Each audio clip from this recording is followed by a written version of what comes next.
আসসালামু আলাইকুম রহমতুল্লাহ। সুপ্রিয় শিক্ষার্থী, অনেক অনেক স্বাগত জানাচ্ছি। আমি তৌহিদুল ইসলাম নীরব, ইজি কমার্স একাডেমির পক্ষ থেকে। সুপ্রিয় এইচএসসি 2025 শিক্ষার্থী যারা যারা আছেন তাদের জন্য আজকের এই ক্লাসটি কিন্তু অত্যন্ত বেশি গুরুত্বপূর্ণ। আজকে আমরা ব্যাংক সমন্বয় বিবরণী যশোর বোর্ড 2024 সমাধান করব, যা আপনাদের পরীক্ষার জন্য খুবই গুরুত্বপূর্ণ। প্রিয় শিক্ষার্থী, আপনাদের যাদের কাছে প্রশ্নটা আছে, আপনারা একটু প্রশ্নের দিকে মনোযোগ দিন। আমি প্রশ্নে প্রবেশ করছি।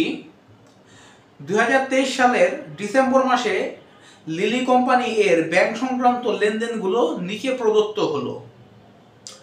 1 নাম্বার, নগদান বই অনুযায়ী ব্যাংক জমার উদ্ধৃত ৯৫৬০ টাকা। নগদান বই অনুযায়ী ব্যাংক জমার উদ্ধৃত ৯৫৬০ টাকা। সুপ্রিয় শিক্ষার্থী, আমাদের ব্যাংক সমন্বয় বিবরণীর অঙ্ক করার সময় সবার আগে এই যে একটা উদ্ধৃত বা ব্যালেন্স যে দেওয়া থাকবে সেটা দেখে আমাদের আগে বুঝে নিতে হবে আমরা কার মতো হব। তো প্রিয় শিক্ষার্থী, আমাদের চারটা ব্যালেন্সের মধ্যে কিন্তু প্রথম ব্যালেন্স এটা, আমাদের চারটা ব্যালেন্সের প্রথম ব্যালেন্স কিন্তু এটা, অর্থাৎ নগদান বই অনুযায়ী ব্যাংক জমার উদ্ধৃত, অর্থাৎ আমি ব্যাংকের মতো হব। এই অঙ্কে আমি কার মতো হব? আমি ব্যাংকের মতো হব। আশা করি বুঝতে পেরেছেন। এখানে ব্যালেন্স অনুযায়ী আমি কার মতো হব? আমি ব্যাংকের মতো হব। 2 নাম্বার, 3080 টাকার চেক আদায়ের জন্য জমা দেওয়া হয়েছে কিন্তু ব্যাংক কর্তৃক এখনো আদায় হয়নি। 3 নাম্বার, পাওনাদারকে 5000 টাকার চেক ইস্যু করা হয়েছে কিন্তু এখনো ব্যাংকে উপস্থাপিত হয়নি। ব্যাংক কর্তৃক মঞ্জুরিকৃত সুদ 370 টাকা, যা নগদান বইতে লেখা হয়নি। ব্যাংকে জমাকৃত চেক প্রত্যাখ্যাত হয়েছে 4000 টাকা। ব্যাংক কর্তৃক পাওনাদারকে সরাসরি পরিশোধ 2000 টাকা, কিন্তু নগদান বইতে লেখা হয়নি। এই হচ্ছে আমাদের অঙ্কটা। ক নাম্বার প্রশ্নে বলেছে নগদান বইতে লেখা হয়নি এমন লেনদেনগুলোর পরিমাণ নির্ণয় করো। নগদান বইতে লেখা হয়নি এমন লেনদেনগুলোর পরিমাণ নির্ণয় করো।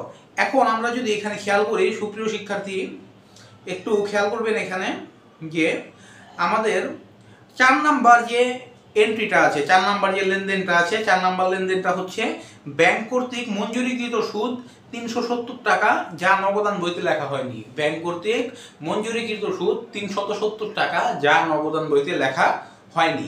অর্থাৎ আমাদের এই প্রশ্নের মধ্যে কিন্তু এটা আসবে। তারপরে প্রিয় শিক্ষার্থী 6 নাম্বার যে লেনদেনটা আছে, 6 নাম্বার লেনদেনের মধ্যে বলা হয়েছে ব্যাংক কর্তৃক পাওনাদারকে সরাসরি পরিশোধ 2000 টাকা, কিন্তু নগদান বইতে লেখা হয়নি। তো আমরা কিন্তু আমাদের এই অঙ্কের মধ্যে এমন দুইটা লেনদেন পেলাম যে লেনদেনগুলো কি হয়নি? নগদান বইতে লিপিবদ্ধ করা হয়নি। অর্থাৎ 4 নাম্বার এবং 6 নাম্বার লেনদেন, 4 নাম্বার এবং 6 নাম্বার লেনদেন। 4 নাম্বার লেনদেনে বলা হয়েছে যে ব্যাংক কর্তৃক মঞ্জুরিকৃত সুদ 370 টাকা, যা নগদান বইতে লেখা হয়নি। তো আমরা কিন্তু এখানে সমাধানের দিকে চলে যাব।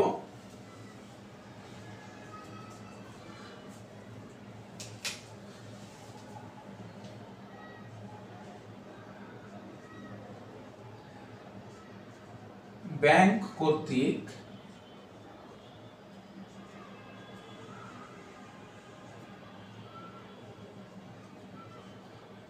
মঞ্জুরিকৃত সুদ, ব্যাংক কর্তৃক মঞ্জুরিকৃত সুদ, যা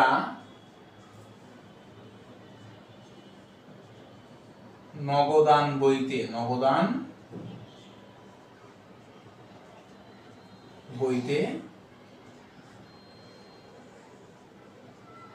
লেখা হয়নি, যা নগদান বইতে লেখা হয়নি। আমরা এখানে লেনদেন নাম্বারটা দিয়ে দিব, লেনদেন নাম্বার হচ্ছে 4। আমরা লেনদেন নাম্বারটা দিয়ে দিব, লেনদেন নাম্বার কত প্রিয় শিক্ষার্থী? 4। এখন টাকার পরিমাণ কত? 370 টাকা, 370 টাকা। এরপরে যেটা বলা হয়েছে, আমাদের বলা হয়েছে প্রিয় শিক্ষার্থী যে 6 নাম্বার লেনদেনের মধ্যে ব্যাংক কর্তৃক পাওনাদারকে সরাসরি পরিশোধ 2000 টাকা, কিন্তু নগদান বইতে লেখা হয়নি। ঠিক আছে, ব্যাংক কর্তৃক পাওনাদারকে পরিশোধ। তো আমরা কি লিখবো এখানে? ব্যাংক কর্তৃক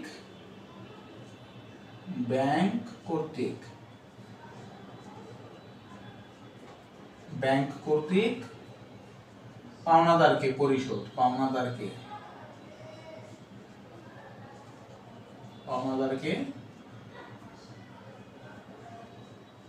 পরিশোধ,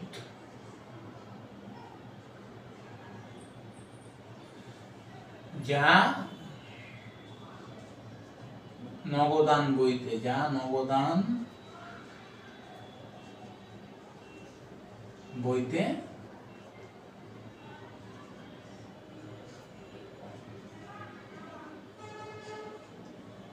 লেখা হয়নি। তো এর পরিমাণ কত? এর পরিমাণ হচ্ছে 2000 টাকা। এর পরিমাণ 2000 টাকা। এই দুইটা লেনদেনই কিন্তু আমাদের নগদান বইতে লেখা হয়নি। আমরা একটু এটার পাশে লেনদেন নাম্বারটা লিখে নিব। 6 নাম্বার লেনদেন। এটা কয় নাম্বার লেনদেন প্রিয় শিক্ষার্থী? এটা হচ্ছে 6 নাম্বার লেনদেন। লিখে দিলাম। আমাদের এই দুইটা লেনদেনই কিন্তু কি করা হয়নি? নগদান বইতে লিপিবদ্ধ করা হয়নি। তো আমরা কিন্তু এটার যোগফলটা নামিয়ে দিব। এটা হচ্ছে 2370 টাকা।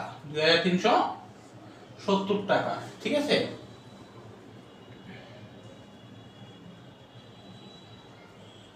মোট, ঠিক আছে?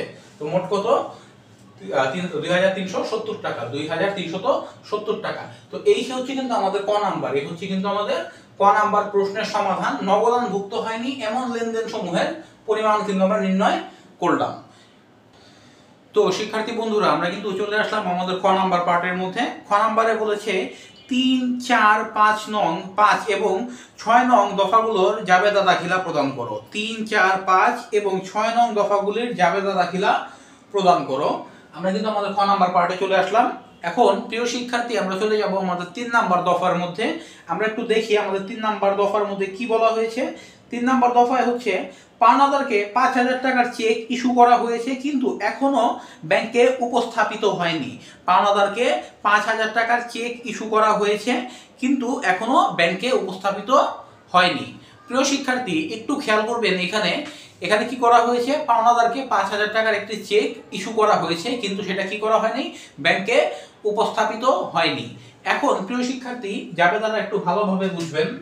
যদি আমাদের এখানে এই টাকাটা পাওনাদারকে পরিশোধ করা হতো ব্যাংক থেকে যদি পরিশোধ করা হতো, তাহলে এটার জাবেদাটা কেমন হতো? এটার জাবেদাটা হতো পাওনাদার হিসাব ডেবিট, পাওনাদার হিসাব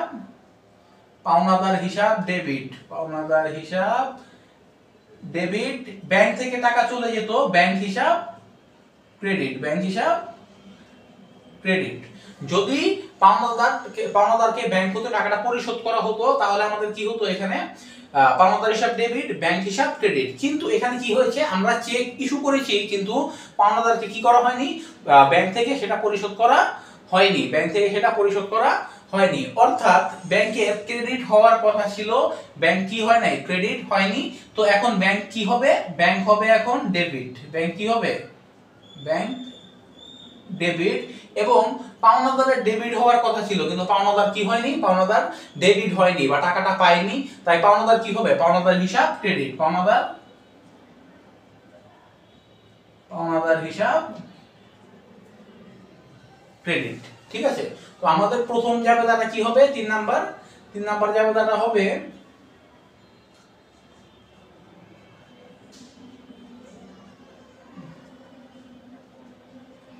ব্যাংক হিসাব ডেবিট। কত টাকা? 5000 টাকা।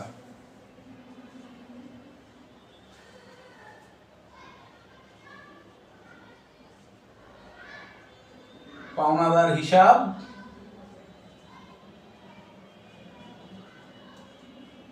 ক্রেডিট 5000 টাকা। আমরা এখানে একটু ব্যাখ্যা লিখে দিব। এখানে কি লিখবো? ইস্যুকৃত চেক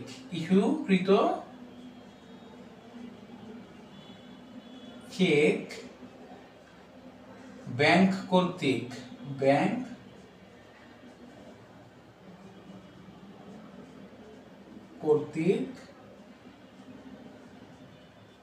পরিশোধিত হয়নি। ইস্যুকৃত চেক পরিশোধিত হয়নি।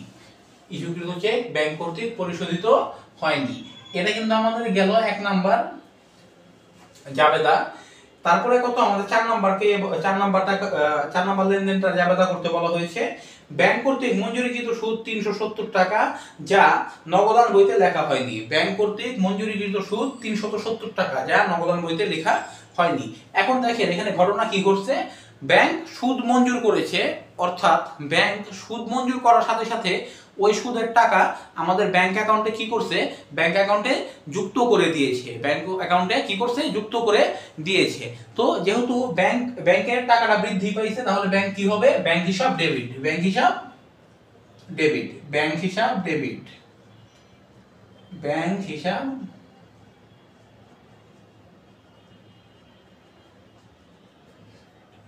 ডেবিট। কত টাকা, 370 টাকা, 370 টাকা। এরপরে আমাদের কি আয়টা কোত্থেকে হলো, আয়টা হলো ব্যাংক সুদ হিসাব, ব্যাংক সুদ হিসাব। আমাদের আয়টা কি, আয় খাতটা কি, আমাদের আয় খাতটা হচ্ছে ব্যাংক সুদ হিসাব। হ্যাঁ, তো আমরা কি লিখবো, যাবতীয় আয় ক্রেডিট, তো আমাদের এখানে আয় হচ্ছে ব্যাংক সুদ হিসাব,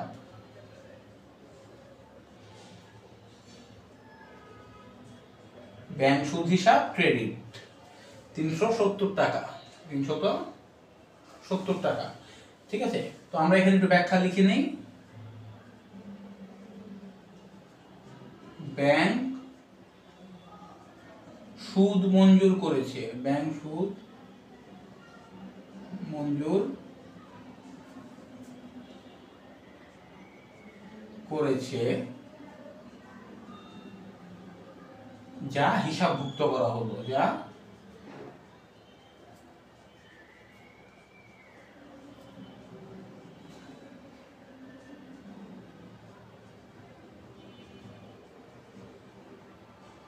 হলো। তো আমরা কিন্তু আমাদের দ্বিতীয় জাবেদাটাও করে ফেললাম। এখন আমাদের কি বলা হয়েছে, আমাদের 5 নাম্বার লেনদেনের জাবেদা করতে বলা হয়েছে। 5 নাম্বার লেনদেন বা 5 নাম্বার দফার মধ্যে বলা হয়েছে ব্যাংকে জমাকৃত চেক প্রত্যাখ্যাত হয়েছে 4000 টাকা, ব্যাংকে জমাকৃত চেক প্রত্যাখ্যাত হয়েছে 4000 টাকা। সুপ্রিয় শিক্ষার্থী, একটু ভালোভাবে বুঝবেন, আমরা ব্যাংকে কখন চেক জমা দেই, আমরা ব্যাংকে চেক জমা দেই যখন আমরা আমাদের কোনো দেনাদারের কাছ থেকে চেকটা পাই, দেনাদারের কাছ থেকে চেকটা পাই, সেই চেকটা আমরা ক্যাশ করার জন্য কি করি, ব্যাংকে জমা দেই, ব্যাংকে জমা দেই। তো আমাদের যদি চেকটা ব্যাংক প্রত্যাখ্যান না করতো, তাহলে বিষয়টা কি ঘটতো, দেখেন একটু খেয়াল করবেন, তাহলে আমাদের ঘটতো ব্যাংক হিসাব ডেবিট, ব্যাংক হিসাব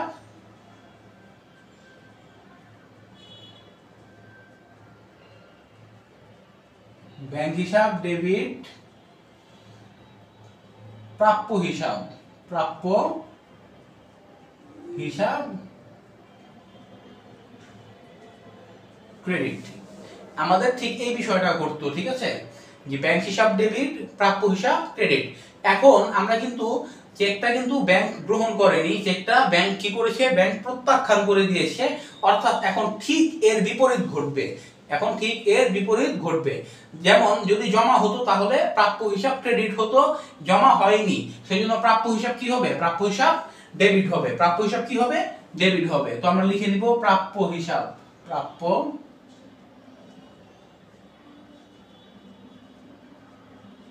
প্রাপ্য হিসাব ডেবিট। এখানে টাকার পরিমাণ হচ্ছে 4000 টাকা, টাকার পরিমাণ কত, 4000 টাকা ডেবিট। এবং প্রিয় শিক্ষার্থী, ব্যাংক হিসাব হবে ক্রেডিট, কারণ ব্যাংক ডেবিট হওয়ার কথা ছিল, ব্যাংক কি হয়নি, ডেবিট হয়নি, চেক প্রত্যাখ্যান করে দেওয়ার কারণে। তো ব্যাংক কি হবে, ব্যাংক ক্রেডিট, ব্যাংক হিসাব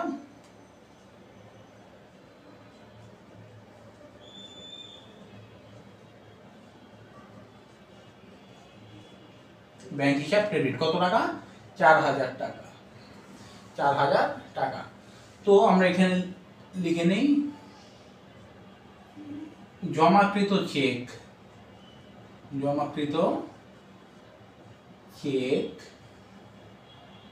ব্যাংক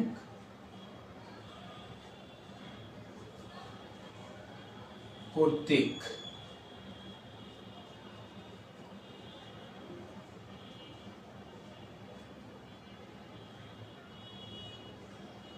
প্রত্যাখ্যাত হয়েছে, প্রত্যাখ্যাত হয়েছে, যা হিসাবভুক্ত করা হলো।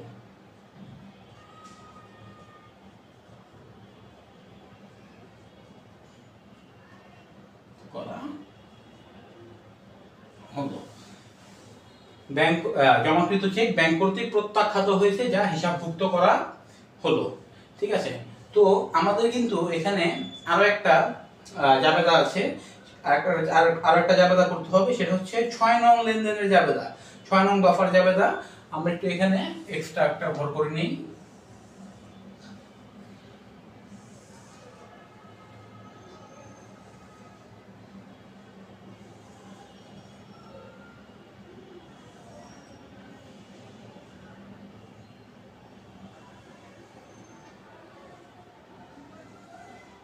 আচ্ছা, তো 6 নাম্বার, তো 6 নম্বরে আমাদের এখানে বলা হয়েছে, এটা 5 নম্বর,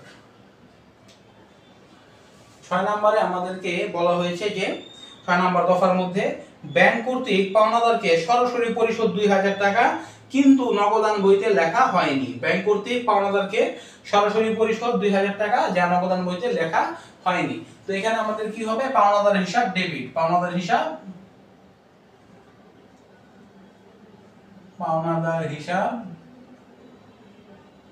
ডেবিট এবং ব্যাংক হিসাব ক্রেডিট, ব্যাংক হিসাব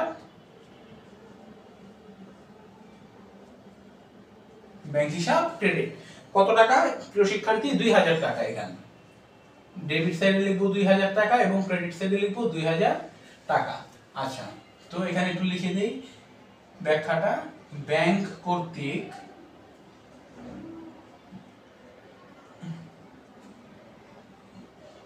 পাওনাদারকে পরিশোধ,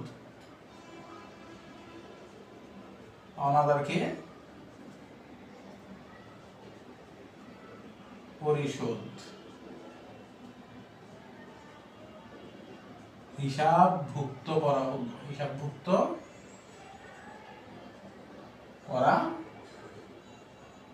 হলো, ঠিক আছে, ব্যাংক কর্তৃক সরাসরি পাওনাদারকে পরিশোধ হিসাবভুক্ত করা হলো।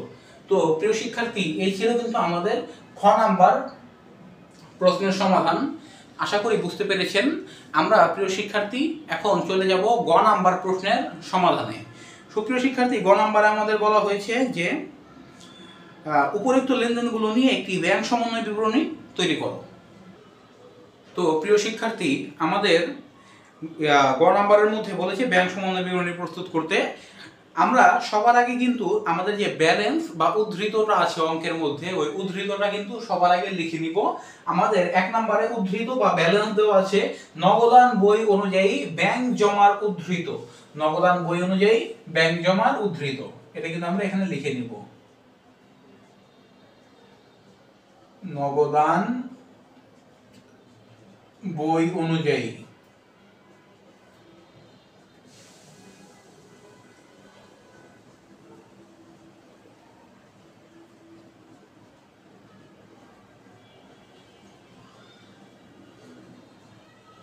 ব্যাংক জমার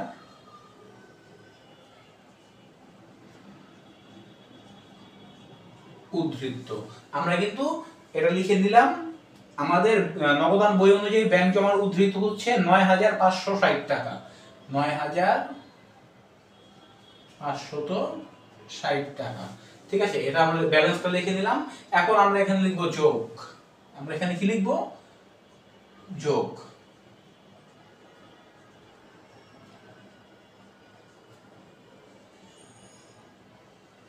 আচ্ছা, তো এখন 2 নাম্বার দফাটা আমরা দেখব। 3080 টাকার চেক আদায়ের জন্য ব্যাংকে জমা দেওয়া হয়েছে। 3080 টাকার চেক আদায়ের জন্য ব্যাংকে জমা দেওয়া হয়েছে, কিন্তু ব্যাংক কর্তৃক আদায় হয়নি, ব্যাংক কর্তৃক আদায় হয়নি। সুপ্রিয় শিক্ষার্থী, একটু ভালোভাবে বোঝার চেষ্টা করবেন। 3080 টাকার একটি চেক আদায়ের জন্য ব্যাংকে জমা দেওয়া হয়েছে, আদায়ের জন্য ব্যাংকে জমা দেওয়া হয়েছে, কিন্তু ব্যাংক কর্তৃক আদায় হয়নি। সুপ্রিয় শিক্ষার্থী, আমরা যখন একটা চেক ব্যাংকে জমা দেই আদায়ের জন্য, তখন সাথে সাথে আমরা কিন্তু আমাদের নগদান বইয়ে টাকাটা, ব্যাংকের টাকাটা বাড়িয়ে ফেলি। আমরা কিন্তু নগদান বইতে কি করি? বাড়িয়ে ফেলি। ব্যাংকে আদায়ের জন্য চেক জমা দেওয়ার সাথে সাথে কিন্তু আমরা আমাদের নগদান বইতে বাড়িয়ে ফেলি। ঠিক আছে, কিন্তু এখানে কি হয়েছে? ব্যাংকে আদায় হয়নি, ব্যাংকে আদায় হয়নি, ব্যাংক কর্তৃক কি হয়নি? আদায় হয়নি। অর্থাৎ আমরা আমাদের নগদান বইতে চেক জমা দেওয়ার সাথে সাথে কি করেছি, বাড়িয়ে ফেলেছি, কিন্তু ব্যাংকে কি হয়নি, টাকাটা আদায় হয়নি, অর্থাৎ ব্যাংকে টাকাটা বাড়েনি। তো এই অঙ্কের ব্যালেন্স অনুযায়ী আমি কিন্তু ব্যাংকের মতো হব, আমি কিন্তু ব্যাংকের মতো হব। এখন এই দফার মধ্যে ঘটনাটা কি ঘটেছে, আমার নগদান বইতে টাকা বেশি আছে কিন্তু ব্যাংকে টাকা কম আছে। তো আমি কার মতো হব, আমি ব্যাংকের মতো হব। অর্থাৎ আমাকে কি করতে হবে প্রিয় শিক্ষার্থী, আমাকে বাদ দিতে হবে। আমাকে কি করতে হবে, বাদ দিতে হবে। এটা তো আমরা এখানে লিখবো বাদ।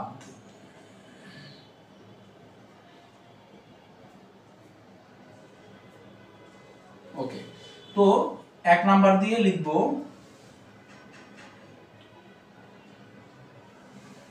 আদায়ের জন্য জমাকৃত চেক, আদায়ের জন্য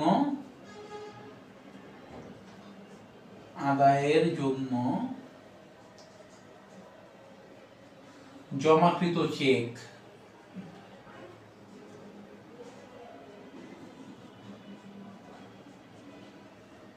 ব্যাংক কর্তৃক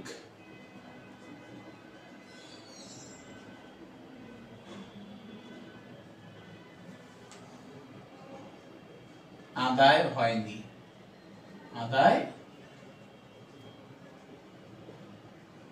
হয়নি। তো আমাদের কত নাম্বার দফা এটা, আমাদের এটা 2 নাম্বার দফা, আমরা 2 লিখে দিব। আর টাকার পরিমাণ কত, 3080 টাকা, আমরা এখানে লিখব 3080। ঠিক আছে, তো আমাদের এটা কিন্তু কমপ্লিট। আশা করি বুঝতে পেরেছেন প্রিয় শিক্ষার্থী। 3 নাম্বার দফার মধ্যে বলা হয়েছে পাওনাদারকে 5000 টাকার চেক ইস্যু করা হয়েছে, পাওনাদারকে 5000 টাকার চেক ইস্যু করা হয়েছে, কিন্তু এখনো ব্যাংকে উপস্থাপিত হয়নি, কিন্তু এখনো ব্যাংকে উপস্থাপিত হয়নি। সুপ্রিয় শিক্ষার্থী একটু মনোযোগ সহকারে খেয়াল করবেন। পাওনাদারকে যখন আমরা চেক ইস্যু করি তখন আমরা মনে করি যে আমাদের ব্যাংক অ্যাকাউন্ট থেকে টাকাটা চলে গেছে, কমে গেছে, ঠিক আছে। তো সেজন্য আমরা কি করি, সেজন্য আমরা আমাদের কাছে থাকা আমানতকারীর বই বা নগদান বইয়ের মধ্যে কি করি, টাকাটা কমিয়ে ফেলি, নগদান বইয়ের মধ্যে টাকাটা কি করি, কমিয়ে ফেলি। পাওনাদারকে চেক ইস্যু করার সাথে সাথে আমরা আমাদের কাছে থাকা নগদান বইয়ে টাকাটা কমিয়ে ফেলি, ঠিক আছে। কিন্তু এখানে কি করা হয়নি, বাস্তবে ব্যাংকে যে আমরা চেকটা ইস্যু করেছিলাম সেটা ব্যাংকে উপস্থাপিত হয়নি, সেটা ব্যাংকে উপস্থাপিত হয়নি, অর্থাৎ আমাদের ব্যাংক থেকে টাকা কমেনি, আমাদের ব্যাংক থেকে টাকা কমেনি। প্রিয় শিক্ষার্থী, ব্যাংকে উপস্থাপিত হয়নি মানে কি, আমাদের ব্যাংক থেকে টাকা কমেনি, অর্থাৎ আমরা আমাদের নগদান বইতে কমিয়ে ফেলেছি টাকা, কিন্তু ব্যাংক থেকে টাকা কমেনি, অর্থাৎ আমাদের নগদান বইতে টাকা কম আছে, আমাদের ব্যাংক বইতে টাকা বেশি আছে। এখন ব্যাংকের সাথে মিলাতে গেলে প্রিয় শিক্ষার্থীরা আমাদের কি করতে হবে, আমাদের যোগ করতে হবে, কারণ এই অঙ্কের ব্যালেন্স অনুযায়ী আমি ব্যাংকের মতো হব। তো আমার নগদান বইতে কম আছে, ব্যাংকে বেশি আছে, তো ব্যাংকের সাথে মিলাতে গেলে, ব্যাংকের সাথে ব্যালেন্স করতে গেলে আমার কি করতে হবে, আমার যোগ করতে হবে, ঠিক আছে। অর্থাৎ এটা কিন্তু আমাদের যোগের আইটেম, এটা আমাদের যোগের আইটেম। 1 নাম্বার, ইস্যুকৃত চেক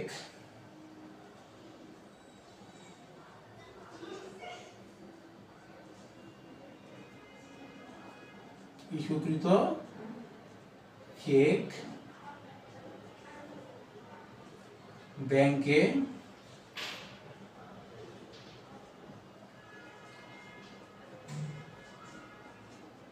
উপস্থাপিত হয়নি। এটা কত নাম্বার দফা, আমাদের 3 নাম্বার। তো আমরা এখানে লিখে দিব 3। কত টাকা, 5000 টাকা, 5000 টাকা। ওকে, এরপরে 4 নম্বরে আছে কি, ব্যাংক কর্তৃক মঞ্জুরিকৃত সুদ 370 টাকা, যা নগদান বইতে লেখা হয়নি। দেখেন প্রিয় শিক্ষার্থী, যখন ব্যাংক সুদ মঞ্জুর করে তখন কিন্তু ব্যাংক ওই সুদের টাকাটা আমাদের ব্যাংক অ্যাকাউন্টে যোগ করে, অর্থাৎ ব্যাংকে টাকা বৃদ্ধি পায়। তো এখন এখানে বলা হয়েছে যে ব্যাংক সুদ মঞ্জুর করেছে কিন্তু নগদান বইতে লিপিবদ্ধ করা হয়নি বা নগদান বইতে লেখা হয়নি। তো সহজ বিষয় হচ্ছে, এখন আমাদের ব্যাংকে টাকা বেশি আছে এবং নগদান বইতে টাকা কম আছে। এখন আমি কার মতো হব, আমি ব্যাংকের মতো হব। ব্যাংকে টাকা বেশি আছে, আমার এখানে আমার নগদান বইতে টাকা কম আছে। তো ব্যাংকের মতো হতে হলে প্রিয় শিক্ষার্থী আমাদের কি করতে হবে, আমাদের কিন্তু যোগ করতে হবে। ব্যাংকের মতো হতে হলে আমাদের কি করতে হবে, আমাদের যোগ করতে হবে, ঠিক আছে। অর্থাৎ এটাও কি আমাদের যোগের আইটেম।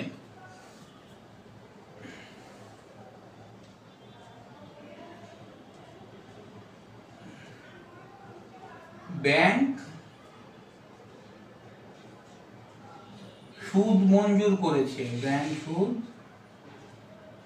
মঞ্জুর করেছে, যা নগদান বইতে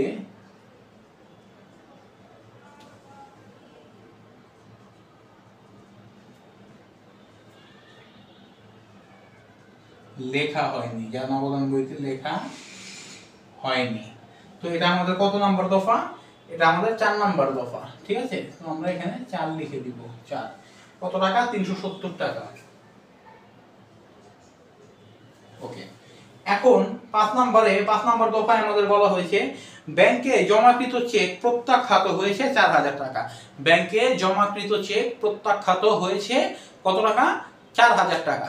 অর্থাৎ আমরা আমাদের দেনাদারের কাছ থেকে একটা চেক পেয়েছিলাম, চেক পেয়ে কি করেছিলাম? ব্যাংকে জমা দিয়েছিলাম। তো প্রিয় শিক্ষার্থী, ব্যাংকে চেক জমা দেওয়ার সাথে সাথে আমরা কিন্তু আমাদের নগদান বইতে বাড়িয়ে ফেলি, টাকাটা বাড়িয়ে ফেলি। কিন্তু এখানে কি হয়েছে? এখানে চেক প্রত্যাখ্যাত হয়েছে। চেক কি হয়েছে? প্রত্যাখ্যাত হয়েছে, মানে ব্যাংকে সেটা বাড়েনি। অর্থাৎ সহজ ভাষায় প্রিয় শিক্ষার্থী, এখন এই অবস্থায় আমাদের নগদান বইতে টাকা বেশি আছে, কারণ আমরা চেক জমা দেওয়ার সাথে সাথে কিন্তু টাকা কি করি? নগদান বইতে বাড়িয়ে ফেলি। কিন্তু এটা কি হয়েছে? ব্যাংক কর্তৃক প্রত্যাখ্যাত হয়েছে, অর্থাৎ ব্যাংকে টাকা কম আছে। কারণ ব্যাংকে কি হয়নি? কারণ ব্যাংকে চেক গ্রহণ করা হয়নি বা আদায় করা হয়নি, চেক প্রত্যাখ্যান করা হয়েছে।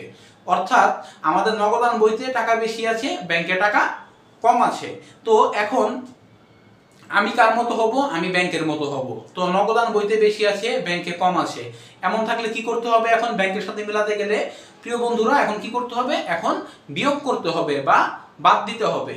ঠিক আছে, তো এটা কিসের আইটেম? এটা বাদের আইটেম। 2 নাম্বার, ব্যাংকে জমাকৃত চেক, ব্যাংকে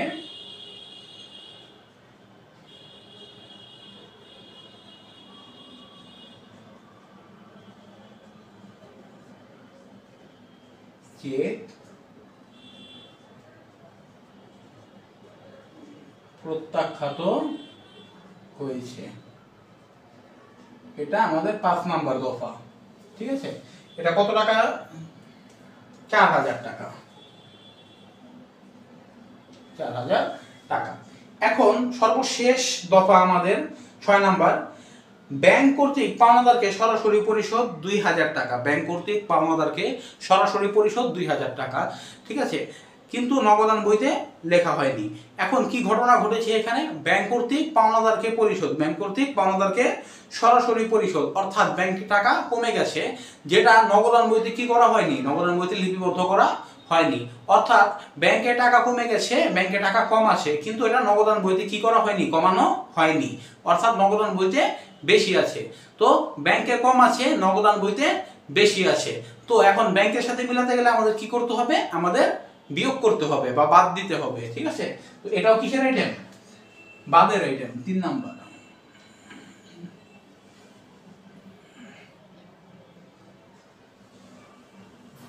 ব্যাংক কর্তৃক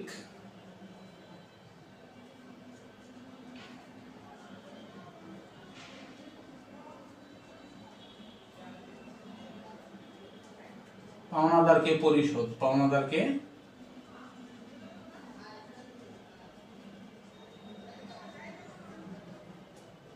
পরিশোধ, যা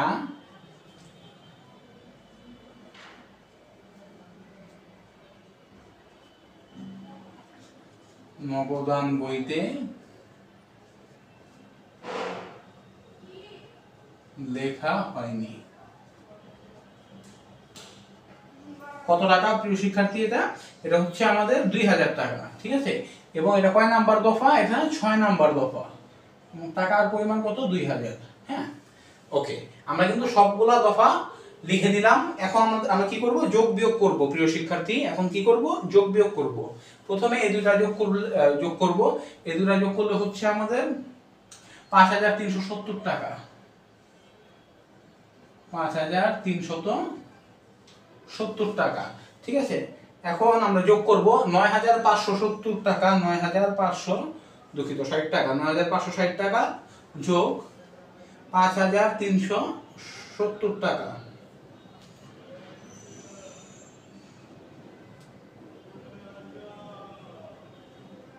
টাকা। তো আমাদের হচ্ছে 14,930 টাকা, 930 টাকা। ঠিক আছে, এখন এগুলোকে যোগ করব, এগুলোকে যোগ করলে হচ্ছে 9080 টাকা। কত টাকা? 9080 টাকা। এটা কিন্তু বাদের, এটাকে বাদ, এটা থেকে 14,930 থেকে 9080 বাদ দিব, 9080 বাদ দিব।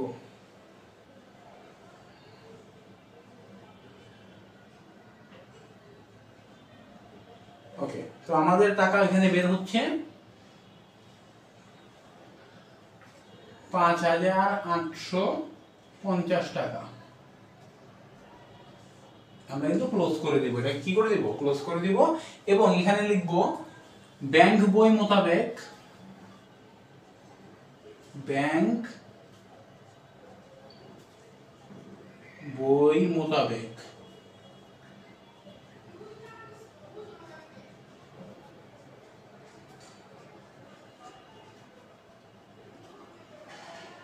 ব্যাংক জমার উদ্ধৃত। ব্যাংক বই মোতাবেক ব্যাংক জমার উদ্ধৃত কত টাকা? 5850 টাকা। তো এই ছিল কিন্তু আমাদের গ নাম্বার অঙ্ক, এই ছিল কিন্তু আমাদের গ নাম্বার অঙ্ক। সুপ্রিয় শিক্ষার্থী, আপনারা যারা এই ক্লাসটি এই পর্যন্ত দেখলেন তাদেরকে অসংখ্য অসংখ্য অসংখ্য ধন্যবাদ জানাচ্ছি ক্লাসটি এই অবধি দেখার জন্য। যদি আপনাদের এই প্রশ্নে কোনো রকম কোনো সমস্যা থাকে অবশ্যই কিন্তু কমেন্ট সেকশনে কমেন্ট করে জানাবেন, অবশ্যই কিন্তু নেক্সট ক্লাসে এটাকে সমাধান করে দেওয়া হবে। সে পর্যন্ত ভালো থাকবেন। আসসালামু আলাইকুম রহমতুল্লাহ। আবারও ইজি কমার্স একাডেমির পক্ষ থেকে আমি তৌহিদুল ইসলাম নীরব অনেক অনেক ধন্যবাদ জানাচ্ছি আজকের এই ক্লাসটি দেখার জন্য। আসসালামু আলাইকুম রহমতুল্লাহ।